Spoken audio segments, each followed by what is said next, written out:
Hey, I'm Charlie. Stevie. And we are Chilling with popcorn. We're just at the cinema from seeing the Hunger Games, the Ballad of Songbirds and Snakes. Got 2 hours 37 minutes. Runtime is a 12A, directed by Francis Lawrence, who did some of the previous Hunger Games movies. And the main stars of note are Viola Davis, Peter Dinklage, and Jason Schwartzman. The rest of the cast are pretty much unknowns, or at least we don't really know who they are. Yeah. So, what did you think? I really enjoyed it. I like all the other Hunger Games films, and I thought this was a good sort of introduction to the Hunger Games, and also a what's the word? It's a prequel. It's a prequel, yeah. So an introduction to snow, basically. Yeah, I found it very violent to start with, and the violence it dies down towards the third act, and it is set out in 3 acts, and it is 2 hours 37 minutes. It is long, so is long, if you think by the end you're gonna have to wait, there are no mid or post credits. Nope. But it does feel like a long movie, and it's it's long. It is long for the type of filmmaking, as in teen girls movie, you know what I mean? Young adult. Basically, young adult. So expect that going in, but for one of those, it is rather violent at times. I found, considering it's a 12A. It is enjoyable, it's beautifully shot, and it does go on at a really good pace, I think, anyway. Yeah. So. Yeah, it does. It's really a really good pace. And it's worth going to see for Peter Dinklage alone, because Peter Dinklage is good in anything. He is. He really is. He is. He's so... But you don't see him as any particular character, do you?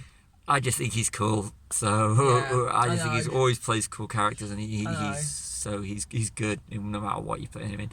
Yes. And we've been watching a lot of Jason Schwartzman lately. We have actually, yeah. So Jason Schwartzman playing different to what it's really different to anything I've seen him play before. Yeah.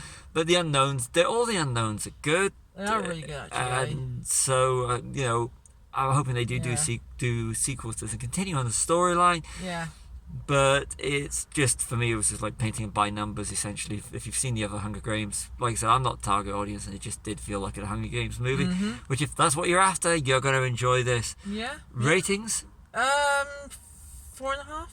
I'm going to give it 4. I seem to be giving these movies a lot of 4s because it was above average. I mean, the production value was there. I liked the photography on it. I thought it was good. Yeah. And the designs of the sets, although at times they were limited, and I found that, especially in the actual Hunger Games part of it, but it kind of worked.